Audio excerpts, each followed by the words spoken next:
on a sort of theoretical basis and come down to more practical stuff, because if we start with the practical stuff, which many people in some ways tend to prefer, if one doesn't have the underlying philosophy quite clear behind it, then sometimes the practical stuff is just mechanical rather than infused with understanding.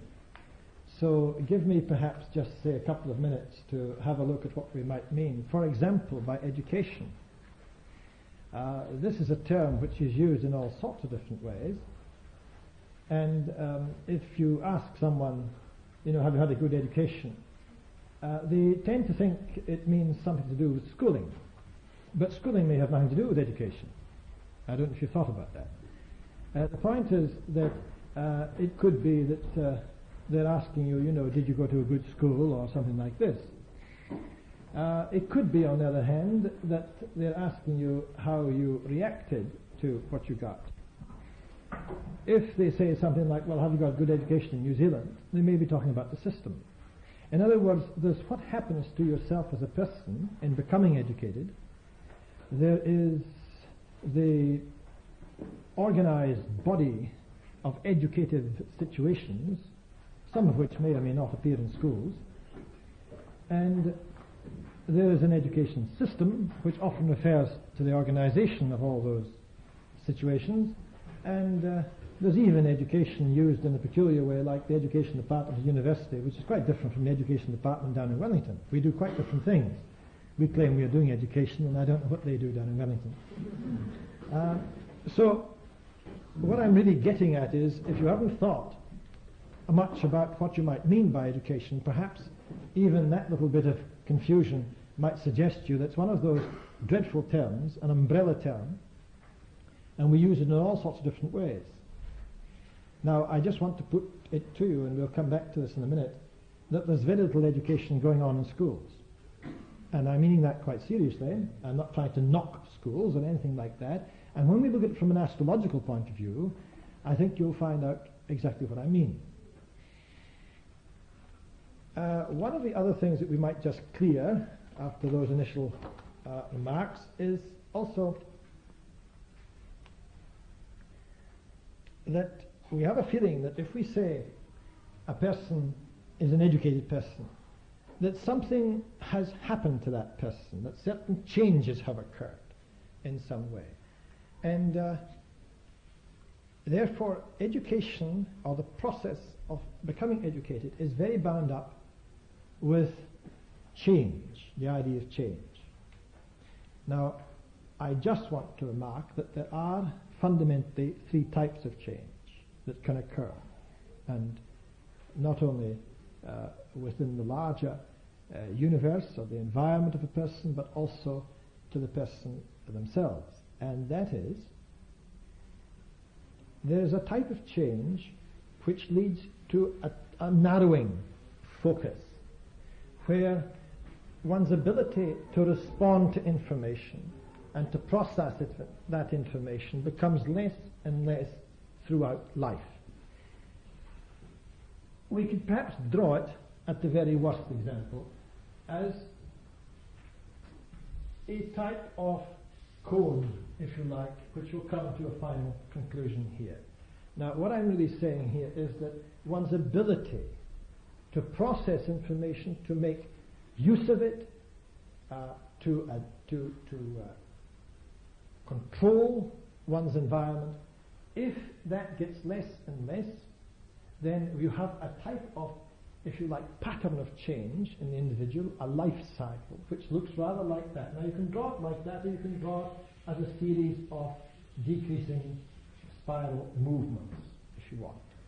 That type of change we can call devolutionary change.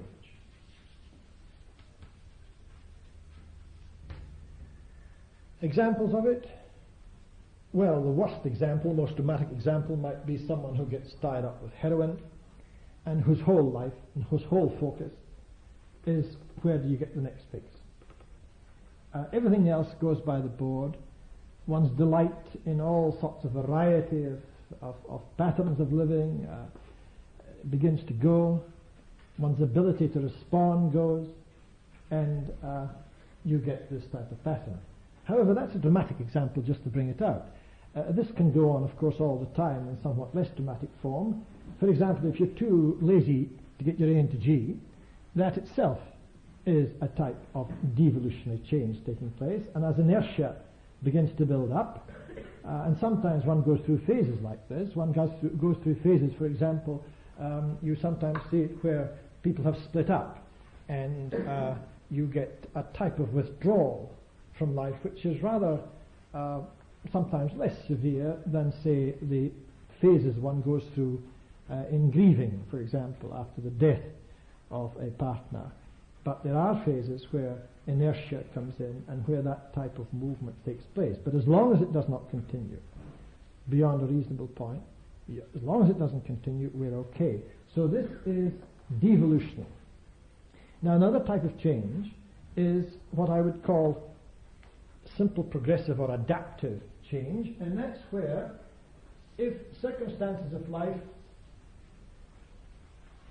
become more varied, you yourself in your responses can adapt to that.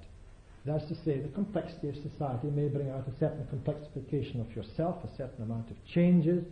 You're able to learn new skills, learn new things, in order to maintain a viable existence.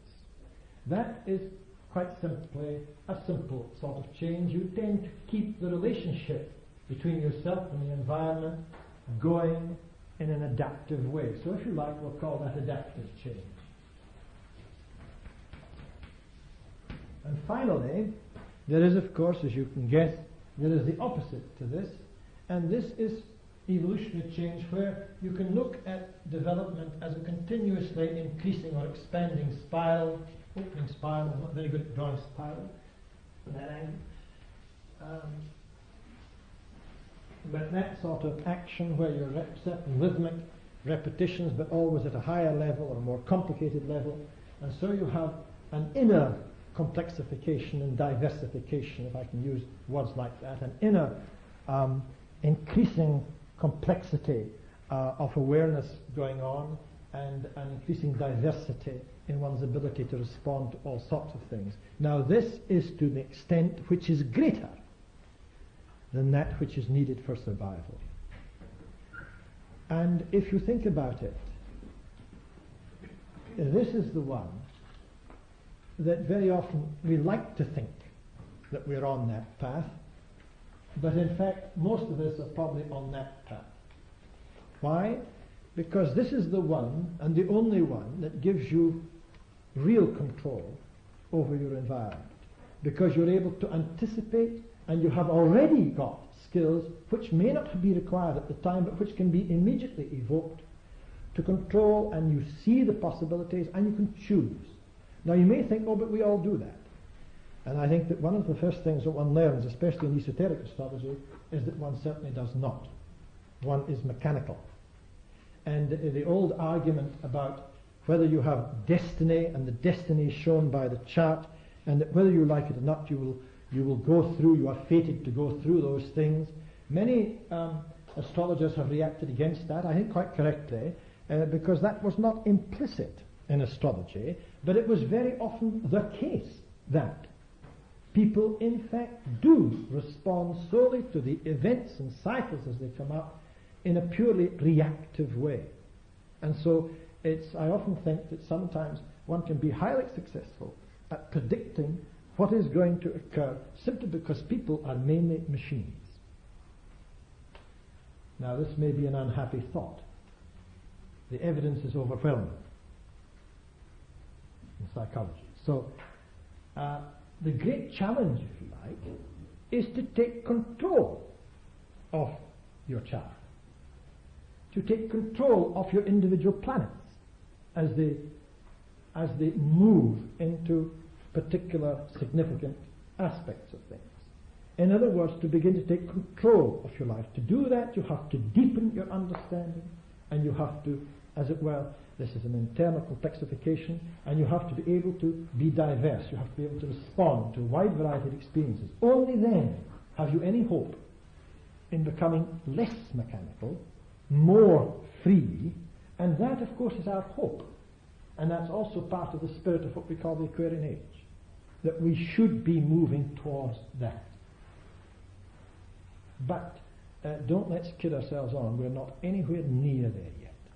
We're still so mechanical that it's sometimes quite shocking for people who do the proper exercises to discover, in fact, how mechanical and reactive all their thinking and all their emoting is. So these are three types of changes. We'll call this last one, of course, evolutionary. And education of the individual can be thought of in two ways, and philosophers of education fall into really two groups. One who, especially Americans, who talk about adaptation to life. We've got to adapt. And the adaptation psychology and education was particularly prominent in the 50s and 60s in America. I have a feeling they're gradually getting out of it, but it's had its consequences, I think. And then there is the evolutionary approach of a number of people. Perhaps you can find, oddly enough, in Plato, you can find this evolutionary suggestion in his theory of knowledge, and you can come right up to Steiner with his type of education, and it is purely on an evolutionary basis. Now, I've said these different things because we must ask ourselves, what does astrology say about education? What sort of education would we expect when we're studying astrology and understanding what astrology is all about? And I want to suggest to you that if we take seriously the philosophy underlying astrology, then we will probably want to reject our entire school system from all points of if you like, from a whole series of points of view, of reasons. Firstly, as I understand astrology focusing upon the individual and looking at the recurrent movements and patterns and cycles suggests a continuously evolving personality. A person is capable of continuously evolving. Now, you may say, oh yes, I know that because we can always learn new things. But not all learning is educational. Not all teaching is educational. Not all experiences are educational. There's this terrible business of any experience is educational. Nonsense. For example, if I were to teach any of you some of the happy ways that our commandos in the last war and some of the SAS people are still taught to this day, especially our services and so on, are taught to this day about 4 or 5 very quick ways of killing someone, which was very necessary in the last war, then these may be interesting experiences, but they're not the least educational. Because education has within it a sort of a value judgment, which suggests that something better is happening to you. It's rather like the word reform. If you say, oh, Johnny used to steal a lot, but he's reformed, mind you, he's only pinched 2 or 3 things in the last 2 or 3 months, you would sort of say, well, wait a minute, I thought you said he'd reformed. Because reform has within it that idea that not just that something stopped, but that something, a new phase, a different phase, a better phase has begun. In the same way, if you say a person is a very well educated person, but unfortunately he suffers from terrible emotional storms and violence, he beats up his wife and kids, and he can't stand any of these cultural performances at all, you begin to wonder exactly what you mean by education. You see, in other words, we have at the back of our mind a value judgment that somehow education is a good thing, that it will expand us, that will enable us to cope better with life and so on. In other words, this here. Now, teaching you to kill other people is, in fact, going to react back, as you well know, on yourselves and lead to that sort of thing, not that sort of thing. So that there's all sorts of experiences in life which are not in the least educational. Now, having said all that, Astrology, in the first instance, seems to indicate some suggestion that we can continue to evolve throughout our life pattern. And in fact, there are specific phases which occur, each at a rather higher level than another, which we might just mention in a moment. And if that is the case, then the implications seem to me to be twofold. Firstly, that basically we are concerned with the process of development and change within the individual, not with the product aspect of things, namely, can an individual perform certain behaviours?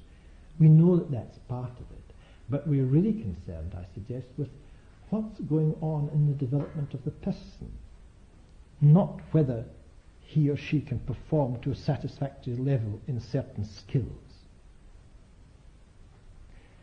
That's the first thing. Now, the implications of this are quite clear.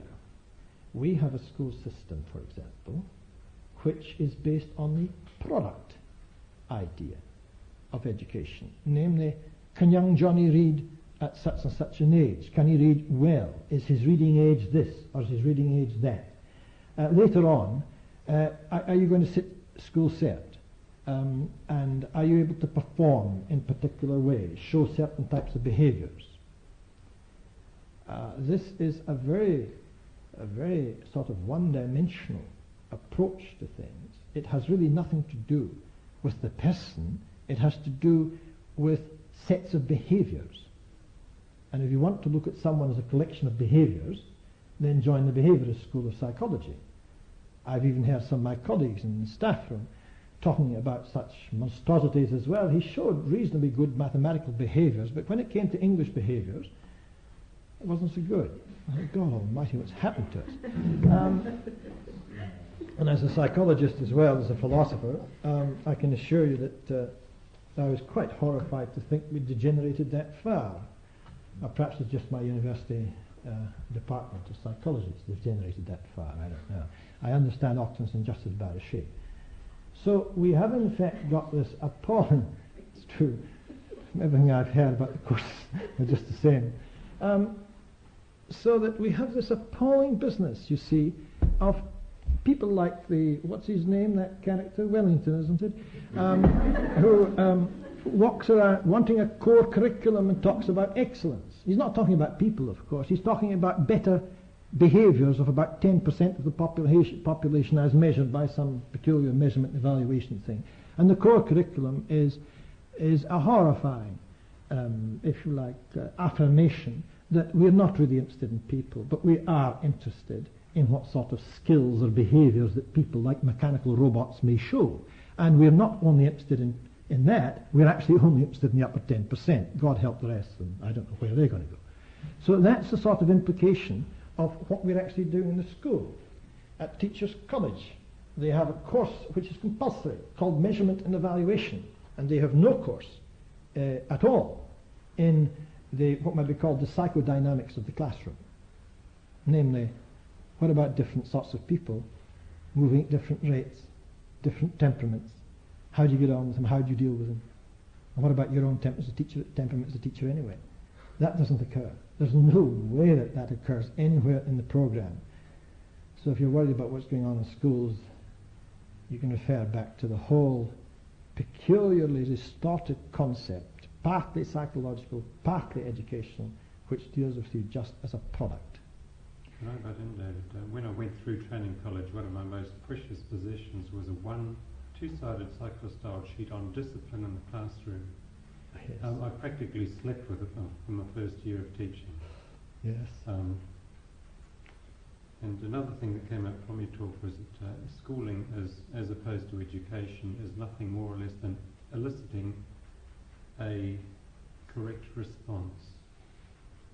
The person is entirely irrelevant. If you say 2 + 2 is, well, you expect, and if they say 5, well, you just must discard and say, no, that is wrong. I am the source of authority, and that is 4. and so on. We can go into this, I think, because it's very important, this, and the whole business of the way we even approach children in a classroom situation and different sorts. It's very important. It's a horrifying thing that's going on at the moment. And I think if you know the philosophy of astrology, you'll see that. That's point number one. You were going to say something. Really, do you think it would be quite important to bring class, say even in high school, periods where they become in tune with themselves to astrology, or just aware of why the way they do it? It's not necessarily through astrology in perhaps an overt sense, but certainly times for, as you say, getting in touch with yourself. I'll talk about that in a moment, actually, if you like, because I think it's very important we know what we're talking about here. The phrases getting in touch sometimes, and what's all the other phrases, becoming aware, self-aware, and so on. All these self-awareness things, much of them are a load of codswallop and nonsense, because they're not based on an adequate and precise understanding of what really is involved. And so many people are getting into this racket, if you like, of things that I get a little bit disturbed sometimes when some teachers tell me that they've decided to start something like this, and I sort of say, oh, that's marvellous, and then I say, well, what actually are you doing? And then I get worried. But I think you're right, that we've got to move along these directions, but with a little more precise knowledge than all the clouds that are sometimes involved in language. So could we talk about that in a minute, because it's very important. The other implication of, I think, from what I can see in astrology, is that if we are dealing with a person that can evolve, can be educated throughout one's life, then we are talking about lifelong education. We are not talking about a one-off system where you go to school at 5 or 6 and you end up at 16 or whatever it is, and if you go on to tech, okay, if you go on to university, okay, or TCOL, whatever it is, and you're finished, whatever you are, you're finished at 21. You're educated. That's it. Okay? Anything else you do, like coming to astrology conferences and so on, entirely up to yourself, and that's just it. So the majority of the population in this country do not, in fact, continue to have anything to do with education, with their own development in any organized or systematic way. It might interest you to know that in Denmark, which I visited in 1979, on studying the implementation of lifelong education, which I've been working at in the Council of Europe before I came to New Zealand, and I wanted to see how far those of us who were working in Strasbourg at the Council of Europe, how far some of the countries which had shown greatest promise in implementing it had gone. You might be interested to know that in Denmark, at any one time, 60% of the adult population are busy doing some form of systematic study for pleasure, whatever it is, or for vocational reasons. In this country, I wouldn't know. I have no idea. Obviously there's a percentage of some sort, but there's no systematic lifelong education. And yet when I first came to the country in 1975, first thing that my professor gave me to read was the Educational Development Conference. Do you remember, any of you, that large series of conferences which were public in 1973 and 4, I think. And there, much to my delight when I saw it, was a whole lot of references and quite nicely worked out detail about lifelong education. I've heard nothing about it since. David, just a couple of statistics that have been collected in both Commission for the Future and also Halen Research on values and lifestyles indicate that it's about 3 in 10 in New Zealand. Is that so? 30%, yes. 30%? 30%. And that's very much self-motivated, of course. Yes. Yes, that's the point. Whereas in countries like Denmark and Norway and Sweden, a whole series of bodies are involved in the producing of classes of various types. And in fact, in Norway, if you have a group of 6 or 7, you get together and say, look, we want to do origami or something, you know. will you provide us with a teacher? As long as you have, I think it's 7 or 8, as long as you've got a group of 7 or 8, the teacher will be provided by the educational authorities for that group. And you can do it so as a spontaneous, get together, or alternatively, there are all sorts of classes that are put on by the Ministry of Labour, by trade unions. They're put on by, under sometimes the direction of Ministry of Labour and by the Ministry of Education, working in close cooperation. Can you imagine it? And also we've got trade unions, we've got employers' federation, and so on, all cooperating. Sometimes they're independent and put on independent things, and sometimes they cooperate to put on things. But wherever you go, new job, immediately you have time to do a sort of orientation program which shows you where you are in the workforce, what's happening, what your work's worth, because work is becoming the idea of productive or creative work wherever you are. That's an interesting shift of the meaning work. Whereas here it sometimes means 8:30 to 5, and thank God that's over. We'll go back home now and look at TV. I can't think of anything, in a country like this, I can't think of anything more spiritually, if you like, damaging, or educationally, if you like, damaging, than the lifestyle of so many New Zealanders. Simply because, really, we haven't got our energy about what seems to me to be the very sort of things implied by astrology. Now, I've taken some time on that, but I believe that it's necessary to do so, because if we're going to apply astrology to education, I think we've got to say to ourselves, well, what are our basic ideas that stem from an understanding of astrology? The focus on the individual suggests always the process idea, that it's a lifelong concept and it is one of continuously evolving, or potentially continuously evolving, bringing out and understanding one's inner potential and finding how to get to grips with that, and then doing things outwardly. The inner and the outer phases must always be there. Right, that was the first thing, and I'll stop that comment if you like, but we can discuss it at any time you like. Does anybody want to say anything on that side of it? Just like to ask, I have 3 children, and I'm not happy with the school system at all for the reasons you've mentioned. What do you do about it? One answer is to look for alternative schooling. And what sort of alternative schooling? I've been very interested in alternative schooling really ever since I was a student, and where I did a thesis which looked at alternative education, this time I must confess with mentally handicapped children, whom I was particularly interested at that time. And I've looked at all sorts of different things. I visited, before he died, A.S. Neil at Summer Hill, and some of you may have heard of that, and so on. And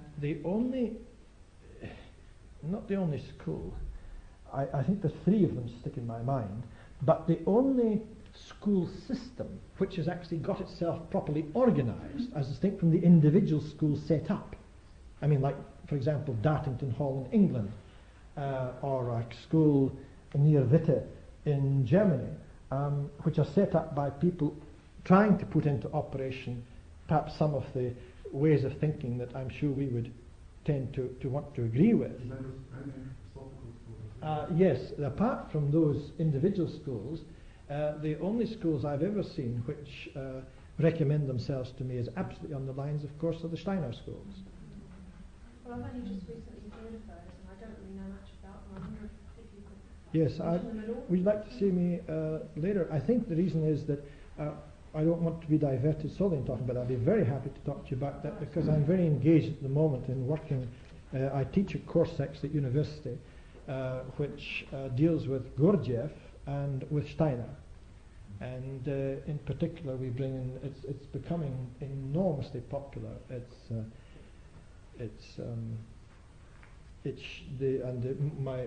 main people who attend are practicing teachers mainly, but not wholly, and some of them carry on and go off to Steiner schools now. So there's a definite need here to respond to the sort of things that I've been implying. It's really just confirmation what you're talking about. I have 2 friends in the 30s, and one of them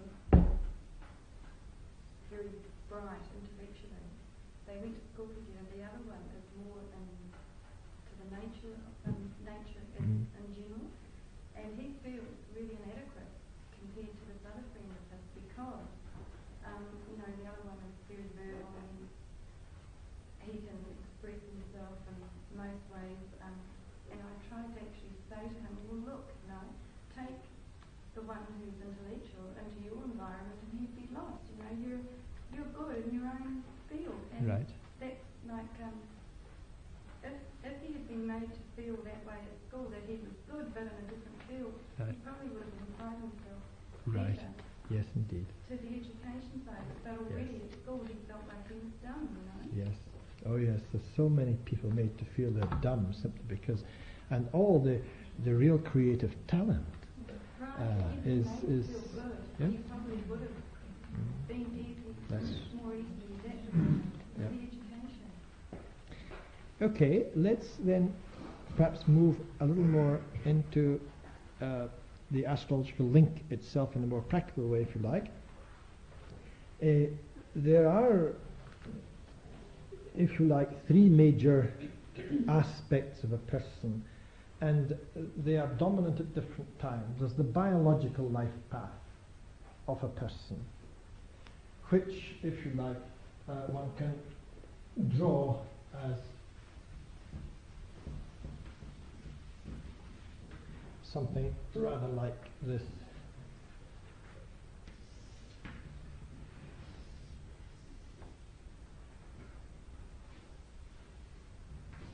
I'm not very good at drawing, so you'll have to excuse my efforts.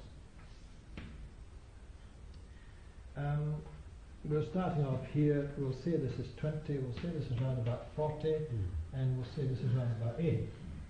Now, these are approximate. Now, the point is that is roughly the pattern of the biological cycle. There's a growth pattern roughly to 20s, differs in the sexes.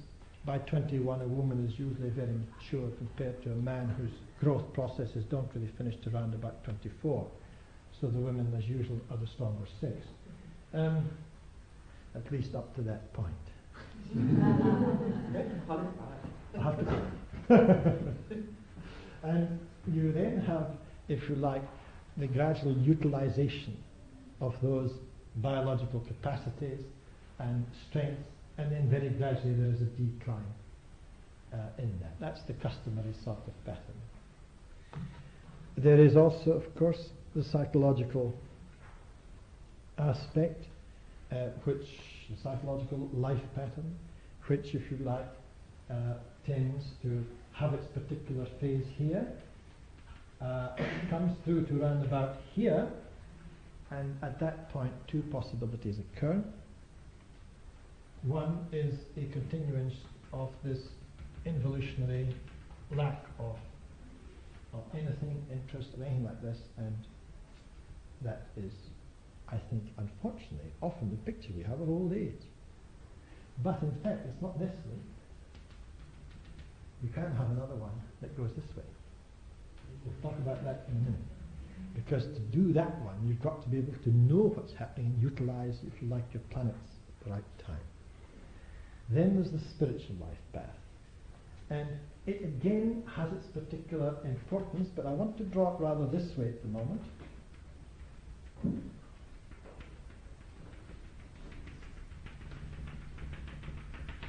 If that's not too, perhaps I should draw it as a light sort of line. Alternatively,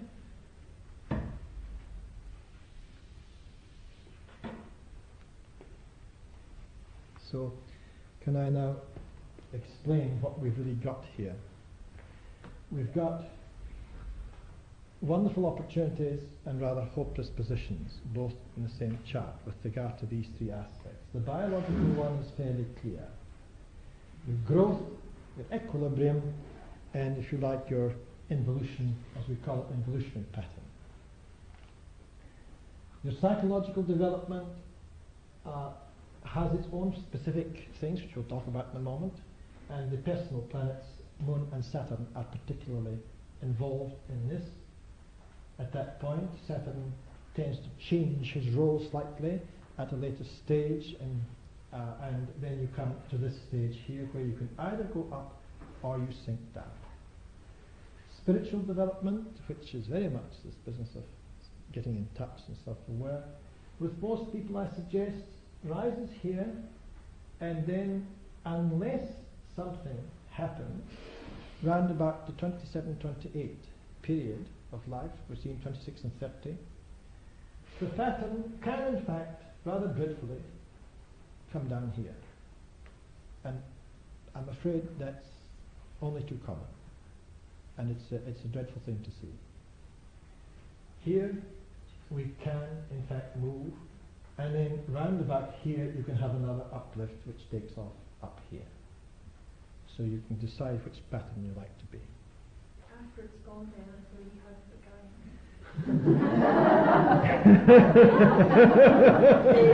You're still hopeful. The answer is that, of course, you can understand that there are particular moments, aren't there? You know, astrologically, we can define them very clearly in terms of Saturn, Neptune, Uranus, and certain cycles, 20-year cycles of Jupiter-Saturn conjunctions, for example, which give the stimulus.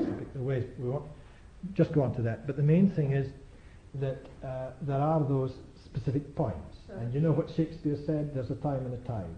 Which if taken at the flood leads on to fortune. But, and that was the point, if in fact you miss, it becomes increasingly difficult to not reverse the trend, but to move upwards. And that, in one sense, is why childhood, which is the whole basis for this, is so absolutely vital. And that what is going on in our schools is really more than just bad. It is a positive disaster if we are really going to meet the Aquarian Age challenge. And I have a feeling, regrettably, like possibly many of you, and I'm an optimist usually, but I must say that I think the sands are running out now. And I don't really see us being able to cope with a generation, if we don't get our A into G very, very quickly. And I certainly can't see it happening on a world scale, but I would hope that at least we could do something about it in New Zealand, which is after all a small country, and effects can be fairly quick in a small country. But if we do, then we might well produce people who can really survive, if you like, in the proper sense of survive. Otherwise, I think that we are going to go through very rough times indeed, and certainly in the world, as you know, from around about 1992, I would think onwards. But I'm not into that particular prediction game. Somebody will be more accurate than me. Correct that. Yes. You don't mean survive, you mean grow. I mean grow, yes, I mean, yes. And of course, actually, the things I was thinking of, why I said survive, I suppose, I was thinking that things might get so difficult that unless one was in that growth pattern, one will not survive. I think that's the real crunch. Yes, but you're right. I did mean, in fact, grow. Yeah. Is there any chance that a group of people who feel strongly enough about this kind of thing approach, especially with the election coming up, education? I've looked very, very closely at the education documents of the various parties, and I have yet to see a real concentration on the child, although many of them like to pay lip service to it, but then go on to say that really... But have they actually been taken as a group and spoken to? Well,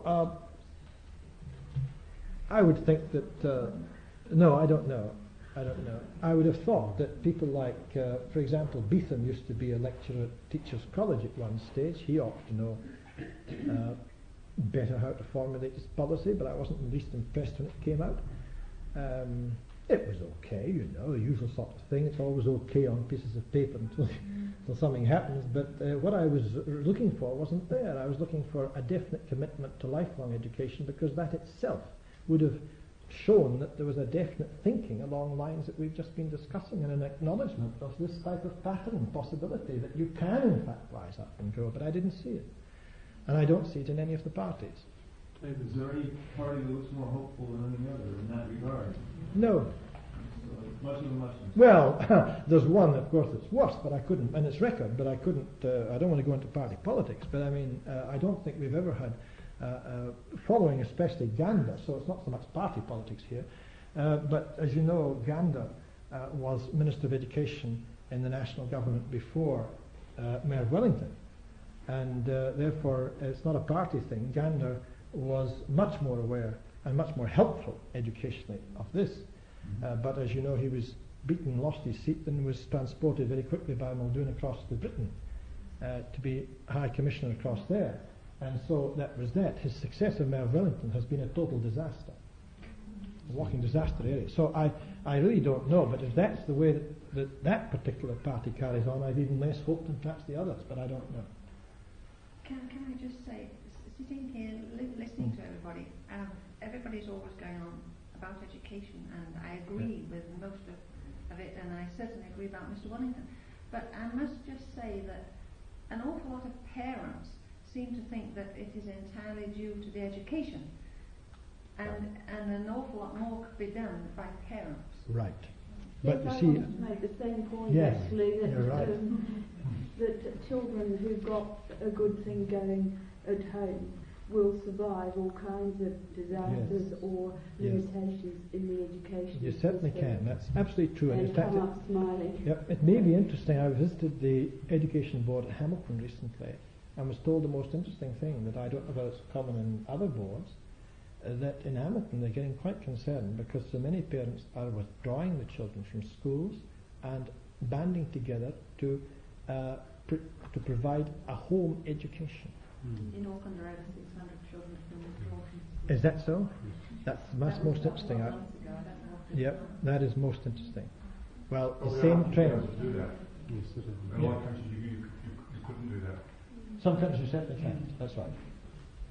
So that's But that's a small majority, really. very small, but it does perhaps indicate exactly what you said, really in a reverse way around. That in fact, if parents really are concerned, then they're even to the extent of withdrawing the children there. I agree with what the lady said, but then sometimes the parents aren't always aware themselves, are they? I mean, they may have come from a deprived childhood, emotionally, or so that's a following on thing, isn't it? It takes a big commitment, though, to actually withdraw a child from the state system. Yes. There is so many problems. It does take a committed parent.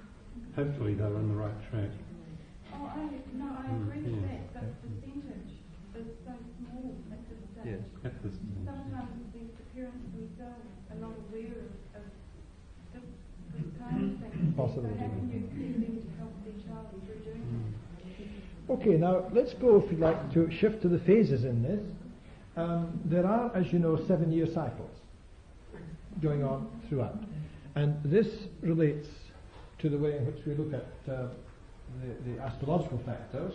There are 7-year cycles. The first, these are approximate, of course. When I say 7, it doesn't mean that on the age of 7 each child comes into this, but shall we say in a band between possibly 6.5, 7.5, somewhere in that region. At the age of around about 7, the child growing up into that at that time, the major forces, and we look at it from the astrological angle, the major forces which are influencing the child are, of course, forces which have to do with the consolidation of that child as an incarnated being in a physical body, if I may put it in language like that. In other words, the major thrust of forces is the, if you like, the condensation of the body as a physical body. Hence, we would expect to look at moon forces in particular. Now, moon forces, you know, bring a lot of aspects. It's not just a simple one. We'll look at the moon this time as a condensing or transforming element. But you can also look at the moon, as you know, from a karmic point of view, and you can look at the moon as providing a certain temperamental base of emotional development. But we'll try and sort out just simple strands to begin with, if I may, and those of you who know the more complex issues can happily go along. But the first thing is that the moon then is acting really upon the child in the formation of physical structure to a very large extent.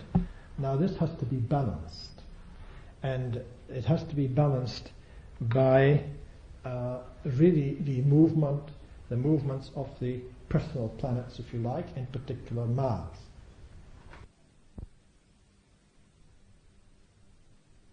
I suggest of Moon and Mars in particular in the first 7 years. Why?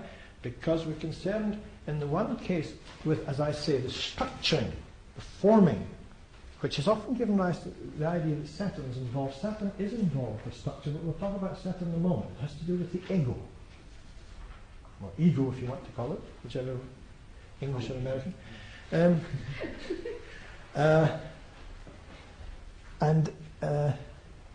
That has to do with a different type of formation going on at the same time. But let's stick to the Moon and Mars. You've got the vital energies coming through, which allow the body to be manipulated, moved, if you like. You've got the condensation energies, which have to do with the structuring of the body. So think in terms of Moon and Mars in that period. Now, that the child has, as it were, to grow into his body. I don't want to suggest, in directing your attention to Moon and Mars, that these are the only things involved. Obviously, intellectual functions and emotional functions are also involved. But one has to see where the major thrust is before one can then bring in the other, what shall I call them, rays or strands. It's rather like a colour pattern, isn't it, where there's a dominant colour, or one or two dominant colours, and the rest are shading in, as it were, to give the basis of things. So it's quite a complicated thing. I often think it'd be nice to have a sort of 3-4 dimensional of an artist around the place and be able to project this so that we could actually see a sort of growth in perhaps colour patterns, you know, and follow it through. And then we'd see that all the strands are there at all the time, but that different things influencing it at different points. Now, the physical development is the first thing, right up to the second teeth. And think of it, teeth, very hard. The forces that are employed in the production of teeth are very condensed. It's the last major thrust at that level of condensation. At the same time, if the condensation forces are too great, then there will be a difficulty in utilizing the body. The body, if you like, has become almost a prison for the child. So there has to be a balance. And the balance is in the vital energies which are there, which allow that child to develop the functions of the body. And this is where, from an educational angle, you must attempt to introduce the child to ever finer motor control, ever finer actions and movements and even exercises. And do not stop at gross motor functions. Because gross motor functions mean that the lack of ability to produce very fine skilled movements will be lacking in the child at a later date. Now, a friend of mine is the National Advisor on Physical Education, and they have performed some tests over the last few years because he's been desperately fighting this business of sport, especially rugby, etc., as some sort of thing to be cherished. In fact, it's something to be highly avoided until at least you're about 15 or thereabouts. And if I'm being totally radical, do excuse the fact that I did come late into New Zealand. But really, look, we have to get rid of this nonsense because it can be very damaging. What he has been after and what he's found is that children of 11 and children of 13 in New Zealand have very high fine motor deficiencies. They have good gross adjustments and bad fine motor adjustments, which roughly means that they might be able to play rugby by lunging all over the place, perhaps, and showing certain skills and so on of gross motor movement, but when it comes to doing something rather like that, they can't do it as quietly as I can. Mike?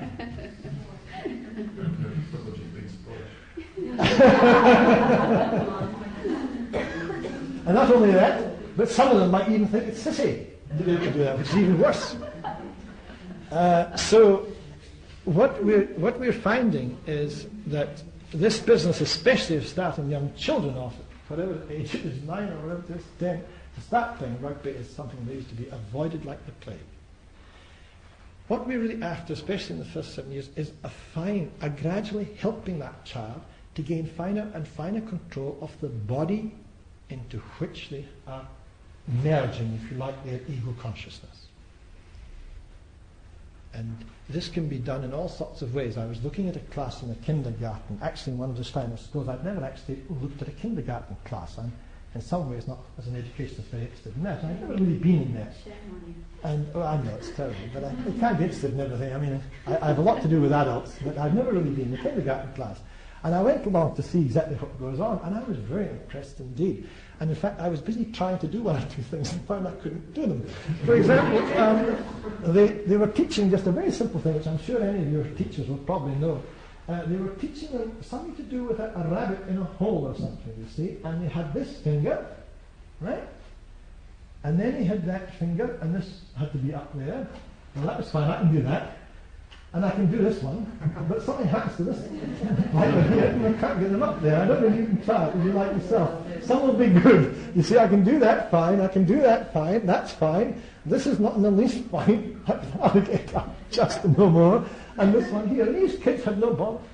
They had no bother. They were being taught this. Now, I know it sounds very, if you like, simple, even daft, but you know, this is what matters later, this ability to utilize all different things. How are you doing? You okay? You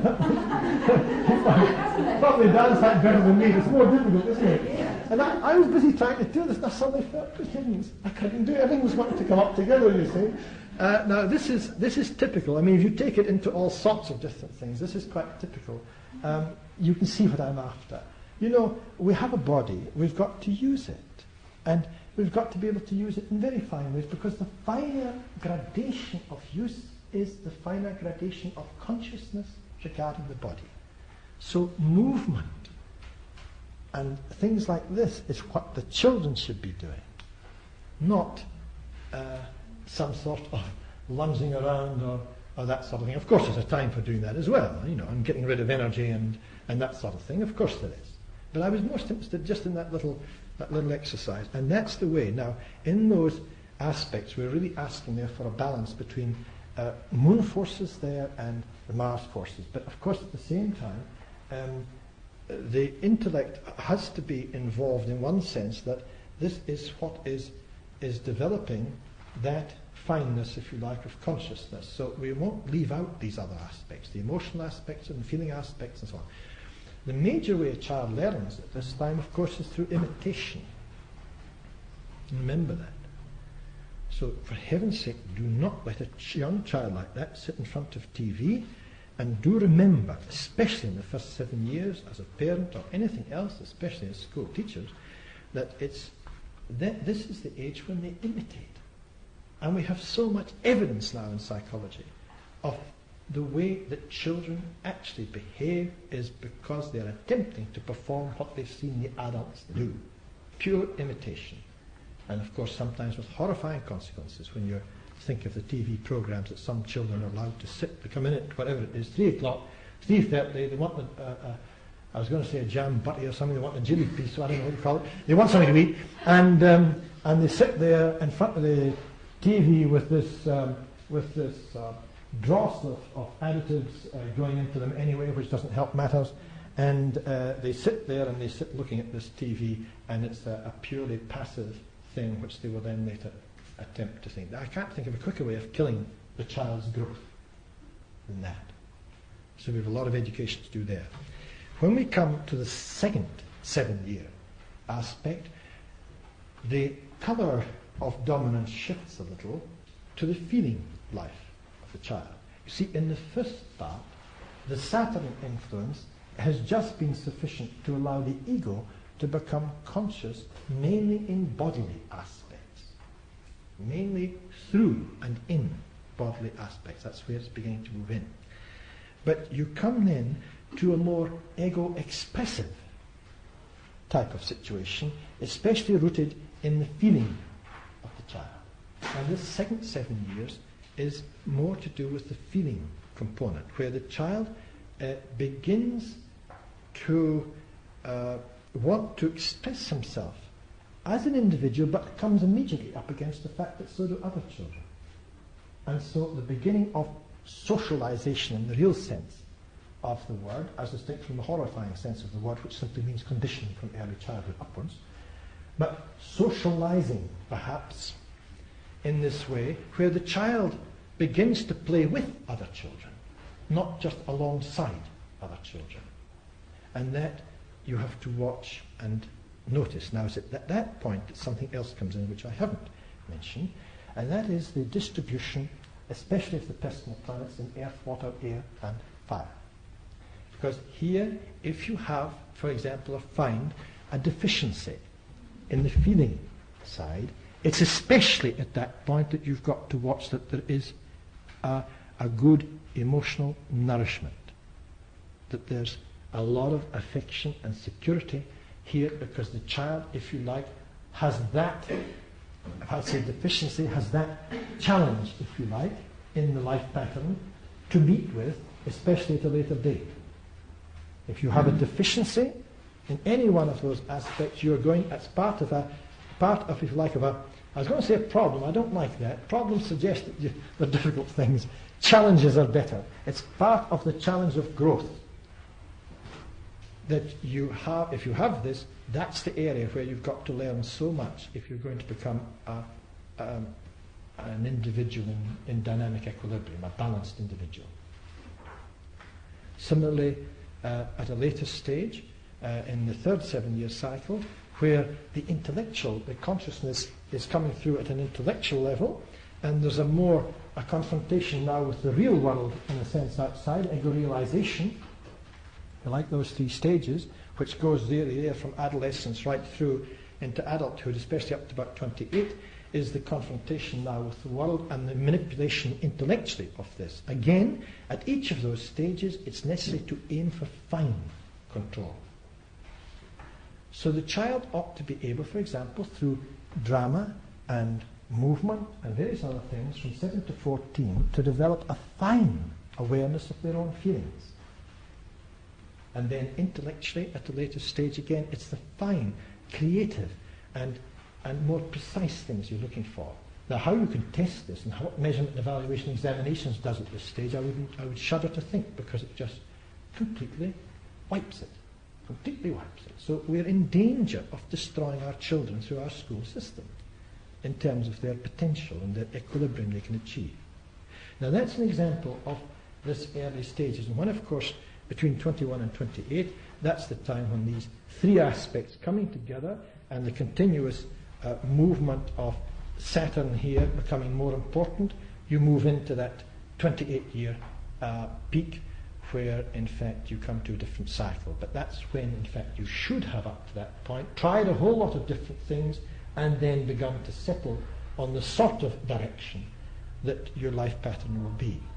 You must have done it by around about then. And I was thinking back to something you said, where a friend of mine, about 32 years of age now, is struggling mightily to get himself into some sort of equilibrium, having been on drugs from about 16 onwards. Blown his mind completely, no concentration, no ability to sustain anything, and he's having an appallingly difficult time, and it's odds on whether he'll succeed in drawing himself through or not. And he's a very, very fine intellect indeed, and the only way that he's able to do it at the moment is to set himself doing pure physical work. That's the only thing he can do to draw himself through. There's no way he can do study. But yet his IQ as measured at school was over 160. Right? Very gifted man indeed, who's a hopeless wreck. Now, whether he can manage it, I've no idea. But he's doing it, in a sense, by recapitulating the physical and, so happens, the emotional at the same time. Whether he can manage it, I've no idea. I'm watching with great interest, as well as a certain amount of sympathy, of course, about the whole business, but there you are. That's part of the drug aspect of our... Are you watching him astrologically as well? In other words, Yes, very interesting. Yeah. Did his chart indicate that he would weaken or turn to drug, or do you think it was his earlier childhood that perhaps... The whole generation, of course, of his generation Neptune, yes. Neptune was in the very sort of place where we can expect drugs and so on to come out. But specifically, I find it more difficult to see whether necessarily it will come out or not. I think there's a number of things in astrology that we've still got a lot to learn about, and I think it has to do with different levels of looking at the different symbolic levels of the planets. And I think we've a lot to learn. We've got quite a new astrology to found altogether, you know, in the next years. It's going to be a fascinating challenge, but the old ideas have to be worked through, and those that are no longer relevant must be discarded, because we're no longer in one age, we're in a different age, and that itself is fundamental to our understanding and the application of astrology.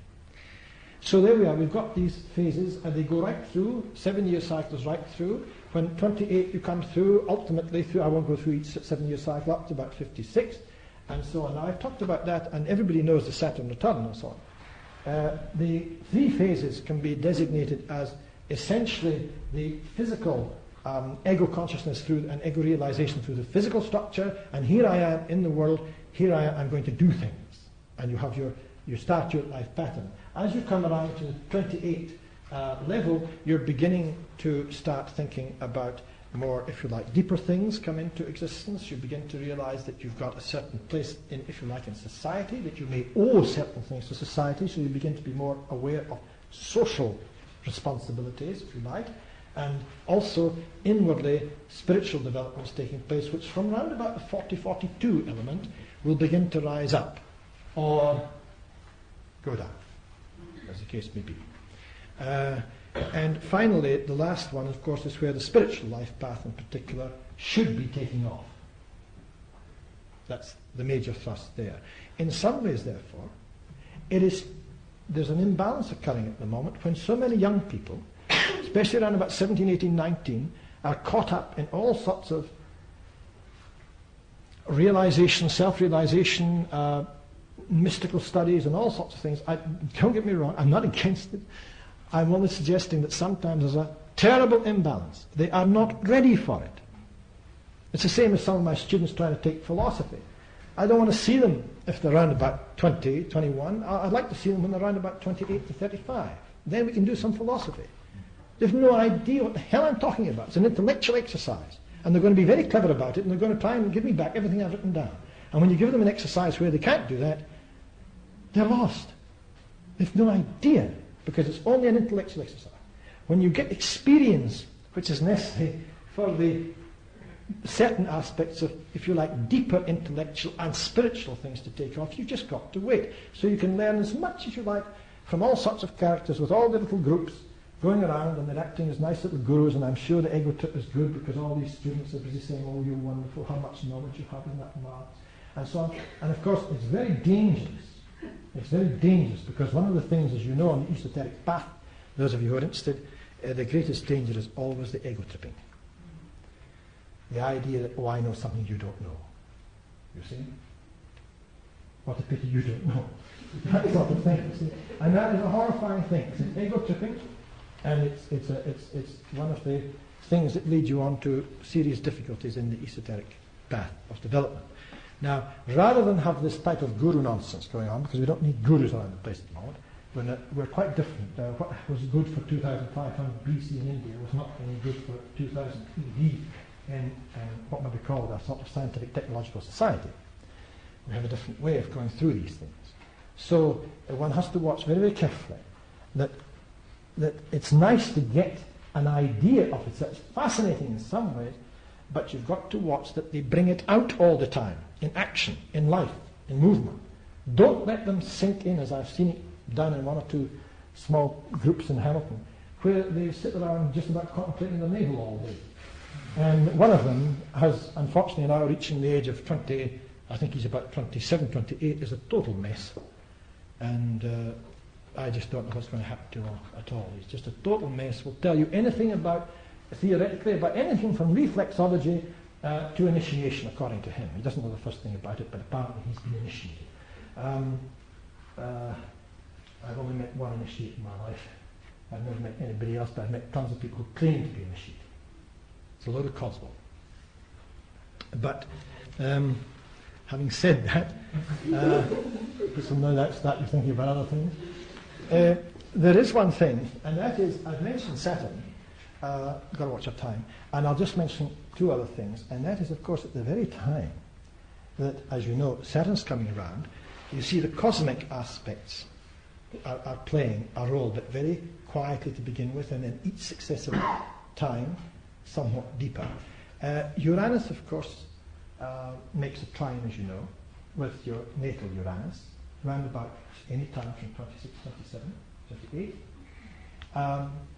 That gives us impulse towards new ideas, new things, an expansion of consciousness, especially intellectually, or if you like, intellectually, intuitively. There's an intuitive component comes in here. Then you get also Neptune sextiling around about the same period, you see. Between 26 and 30, all these things happen, don't they? There's your progressed moon at 28, there's your Saturn return, there's the Uranus trining its natal Uranus, and there's Neptune sextiling its natal Neptune, giving the spiritual growth, but much slower, much perhaps less concentrated, more diffused, but if you can pay attention to it, it will help you to maintain and increase this interest. And then when you round about, if you like, you're 42, that's the time perhaps to reflect very deeply about what I hope you haven't really got day into when you're 17, 18, 19, the sort of things I'm talking about. Because at that time the reflection of this brings in all the experiences and the understanding deepens. And this is what we mean by complexification, and so you get your gradual movement outwards, because you expand your consciousness, Uranian-wise, you deepen it, Neptunian-wise, and so you're ready for the next cycle, if you're lucky, where again Uranus is trining, and so is this time Neptune. You see at 56, between 53 and about 50, about 57. So here then is your impulse, don't you see, with Neptune at trine now, rather than sextile, for bringing the spiritual life path upwards. So you see, it's all there. If you just look at your moon, and then in relation to the personal planets, if you look at Saturn with its ego, its formation of the ego consciousness within, first, if you like, the physical structure, then the astral or emotional structure, then the intellectual structure, and then the application of this, then finally broadening out through Uranus coming out to society, and what am I worth in terms of society, the deepening of this up into finally a more cosmic aspect of the self, where the spiritual self can come through. These are what might be called the things we aim for. What actually happens is sometimes tragic at any one of those levels. Now look, I've talked enough just to start this off, and I want John can follow on everything from there. But we've got to look at certain things. There are certain cyclic patterns that come in, and there are also the earth, water, air, fire things. There's the temperamental aspects. There's the way in which we look at things. There's so much in this, but a gradually deepening knowledge of this can do wonders to your understanding of perhaps how you might go about educating. It certainly won't be anything that we've got at the moment. I suggest it would be more along the sort of Steiner lines, but then it doesn't have to be that alone. He, of course, was an esotericist, and he brought through all this, and I would think that something similar, if different for each culture, and with increasing differences as the age proceeds, will be the sort of thing that we perhaps need. Excuse me, are you prepared to initiate things and stuff? How do you mean initiate it? Am I working for it? I'm thinking that it's really good to make us all aware of what you see, but it would be even better in a practical sense, almost if you got into the political arena and started raising consciousness there. Or I think that there are people who can get into the political arena, and I don't wish to be myself, but I think that each one of us, on a much, if you like, I was going to say humbler level, I'm not quite sure, more important level, can in fact start with the things we've got. So, for example, I told you about a Steiner kindergarten. I was involved in starting that, and we've now taken the decision, the Trust Board's taken the decision to move to a school. Now, each one of you can help in that sort of thing in your area. I'd like some practical advice on that, because I actually taught my own daughter. I was trying to teach her myself till she was 7, but we got to 6.5, and she felt that she needed a different authority figure and contact with the peer group. And she's now at a school that I'm really dissatisfied with, but I'm not sure about the practical way of starting the alternative that we need. Well, oddly enough, the first practical thing to do is study very deeply before you make a move, because when you actually come to a class of children and you're standing there, say, with a group of children, you have to do something with them. Now, if you've got vague ideas about emotional development without knowing what you can do in it, this is where trouble begins again, because the intentions are good, but now there was a group in Fongamatta which has started a kindergarten in Fongamatta, of all places. And I went across last year every Thursday and conducted a study group. They also contacted a number of people, including the Auckland Steiner School and various other things. They got as much advice and they studied deeply as they could, and then only did they start a kindergarten. Now, one of them is a qualified teacher anyway, and they started that, and they've been asked now to move forward to a school. You need 10 to form a school. Excuse me, how many Steiner schools are there in Let me see, when I came here, I didn't really make any move to find out initially, but there was one at Hastings that had been there for a long time, and I think went through its various traumatic and growth periods and various other things. It had a couple of rather authoritarian figures attached to the use of it, and had given the school and the land, etc., who tended to I think, produce a slightly deadening effect. But now they're released from that, and I think they're making great moves there. Now that goes right through from kindergarten right up through to the top, sixth form, 10th form. Does it have a top?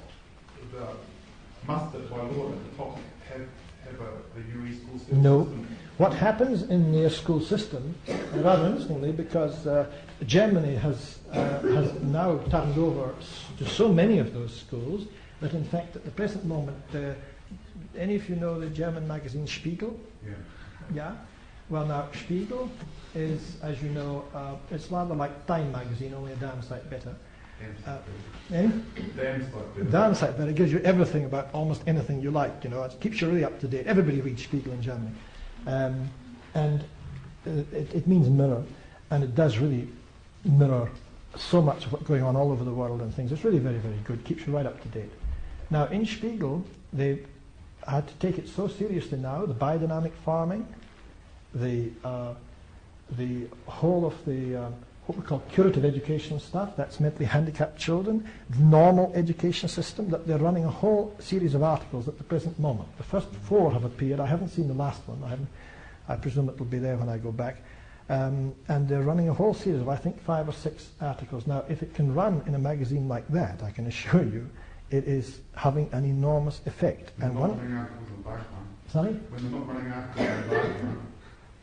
One of the interesting things that occurred was a report about a year ago in Spiegel, where the federal government had set up an inquiry into exactly what was the difference between the products, if you like, of a Steiner school and the products of the state school. For example, everybody, because it's an exam-ridden country, so everybody wanted to find out, how did you do with the Abitur, which is the UE exam? How did you do with that?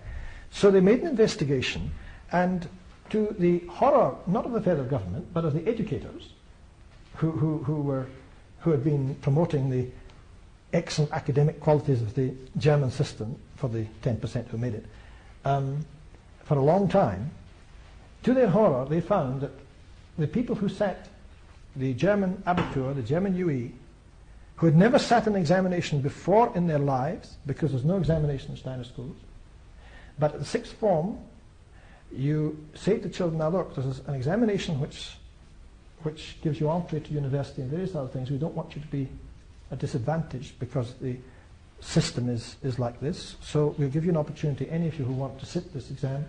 Who wants to sit it? Fine. Okay, let's get together and we'll spend 2 hours a day or something. No, we'll spend 3 hours a week or something like that. 3 hours a week, and we'll show you how to organise the information the way the state wants it and how to sit the exam. And so they do that. They spend about 3 hours a week, I think it is, and they do that. And the result was that not only did a far higher percentage than average pass the Abitur, but it passed at a very much higher quality. And this has set the German educators by the ears. Here is a totally comprehensive intake, totally comprehensive from all groups, because it's much better funded there than it is here. Totally comprehensive, and yet, irrespective, never having sat an exam, there they are. This is the same in Hastings, I understand. Is it? I don't know the results from Hastings. I was out there to a day, an open day, about a couple of years back, Yep. and they had the displays of the children's work, and it's Yes. a tremendous standard. Yes. And they had the data there of their entries into the UE and School C, and it was a far higher average than the regular ones. And just recently they've opened a kindergarten just around the corner from me in Taradale, which is suburban. Oh, yes. And the value, the things they've got for the children there are absolutely fantastic compared to, say, Placent or a local kindergarten. They've got a big open yard, they've got trees for the kids to climb, and they've got big gardens there, and they work with their gardening, and they've got a sort of an inside-outside arrangement, so that they're uniting the nature with Yes, system. right, Very good. right. The answer, by the way, is, I was just thinking, is there's a school in Christchurch, actually in existence. There is one in Wellington. There is one in Hastings. There is one in Auckland. We have taken the decision to move forward from the kindergarten in Hamilton to it. There's one starting in Dunedin. There's the Whangamata kindergarten group, but it's not a pure thing, but they're basing it as much as possible on those principles. And they want to move forward to a school. I think we'll find that it's something like this where there's such a wealth of experience from all over so many different countries, and where the organisation system has been tested over 60 years. That's where I'm rather placing my hopes in a practical way that we can move. So that's why I tend to back the Steiner system at the moment. Otherwise I tend to remain independent, of course. No.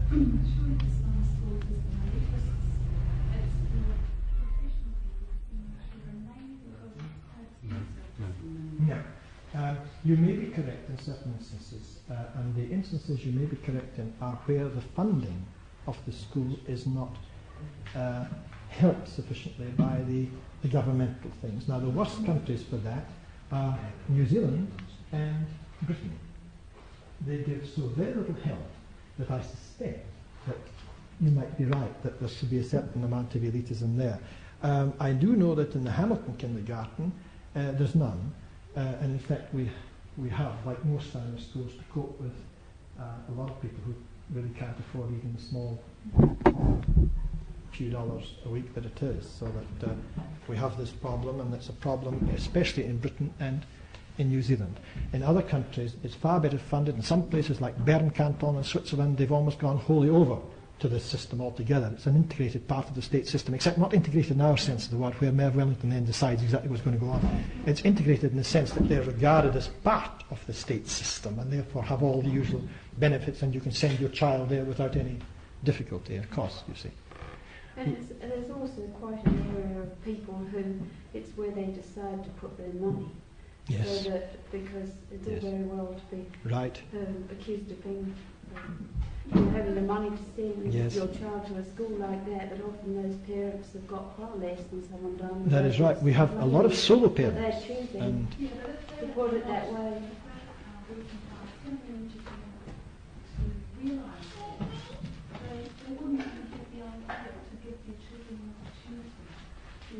Yes, I think that in general terms must be true, but on the other hand, a lot of people are waking up, and we find, for example, we've got a number of solo parents who are really not very wealthy at all, really. They're in very poor conditions, and they really decide exactly they're going to spend the money there. They're not going to spend the money on a television set. I think it all boils down to Never mind about them, they might have the idea, but we've got the idea. What are we going to do with it? You Well- might be interested to know Yeah, what I I mean, you did. can tell them. In my very much younger days, I was a musician and I had a couple of diplomas on teaching music, so I'd had an entry into that idea. I had also read some Steiner's books, particularly one on educating children, particularly up to 7. And while I was in Palmerston North for a couple of years, a friend of mine who had a school child and a toddler and was expecting another child wanted to send the toddler to a kindergarten, preschool, and there was a preschool operating, but it had closed, you see, and there were a number of other parents wanting to send their toddlers to some such. So my friend persuaded me to take it on. Well, I had had no training in that at all, except for having read this book by Steiner, and I didn't have it with me. So I did my best, and it taught me a great deal. I only had about a dozen children, but really I learned so much from that. And to my astonishment, the ideas that I got from Steiner all worked. This is important, actually, what you're saying, because time after time I've been accused, partially because I'm a lecturer in education, and therefore people think you're all in an ivory tower half the time. I've been accused, oh, that's all very well in theory, but it couldn't possibly work in practice. And, you know, this is where I then bring in the teachers who actually teach in those schools. And as you say, it works. We have a bank on banking principles, which are there, and that has already helped to found the Wellington School. It works. In the banking one, you might be interested. If you were to invest, say, $1,000, you don't just invest it in a bank or a thing, where you say so much interest or something like this, and you don't know what's happening to your money because it's reinvested in all sorts of things. It could be sending arms to all sorts of different places. Not at all. You invest your $1,000. Oh yeah, it does, unfortunately, doesn't it? Especially if you put it in the French bank. But you put $1,000 and you dictate what it's going to be used for. You say what interest you want and when you want it back. And when that money is used for the purpose that you have designated, medical things or whatever have you, to do with this whole thing, you are then encouraged to take an interest in what's happening to your money. You're invited to come along to join the, whatever it is, an observer on the board, whatever it is, administering this, so that you always know what's happening to your money. Because you're responsible for your money. Excuse me, give me the right to say where you want the money to go. Yes? Well, I know a case where a family donated a reserve to the government, and it was in quite a bad state, so the daughter, one of its sole daughters that was left, wrote a book on the pioneering days, and she sold the book, and the book went into the trust for a land in parks, and she found out later that all the money that had gone back from the book didn't necessarily mean that it was going to go and help. Right. That's what happens normally. Now, in this particular bank, in the Prometheus Foundation, it can't do that. In this particular bank called the Prometheus Foundation, which is founded exactly on those type of social principles, it cannot happen. You dictate what's happening to your money and how much interest you want back. Now you can imagine that if you know that your money is going to be used in specific ways, just think about it. The responsibility is yours. Now if you are the type that wants a lot of money, go and shove it into the bank somewhere, into any bank. But if you really want to know that your money is going to be used for certain things, I suggest that you will think very, very carefully about what rate of interest do I want anyway. Do I want interest? And how much, if at all? And you'd be surprised at how many people say, I don't want any interest. We've had loans to help us to get started. A lady, well known in craft circles, gave us gave us $1,000. We paid it back recently, and she gave us back the interest. So you see, if you know what's happening and you can see that it's going in a worthwhile way, I suggest that you won't take much back. You'll be happy to get your $1,000 back or something like this. Perhaps maybe a little bit added, but it's surprising just what people ask for. 2%, 3%, and this isn't the time when it was way up about 15, 16%. because you can see what's happening and you're involved in it, you know. And so there's a whole new world that's happening, and I'm just hoping that we can make moves in education. But I suggest the first thing to do is not just to get started with an alternative group, but to start up perhaps a group that will study first, and get a group of like-minded people who really want to study and want to bring through the fruits of their study in an active way. And when you do this, then is the time then to make contact with whoever else has been doing it and find out from their experience and then start. But you can do it. There's no question. You can do it. We had to do it. There were some, when I was up here just over a month ago beginning of May, there were some brochures out here on the Prometheus examination out in the foyer here, but whether there's any more than that. I didn't know that. Thanks, yes. Anyway, look, tackle me. I've sort of hogged this. I don't want to hog it from John, but John, you can have all the second session. John can take all the second session, which will be fine. And if you want to approach me individually about a variety of things, please do so. Thanks very much, anyway.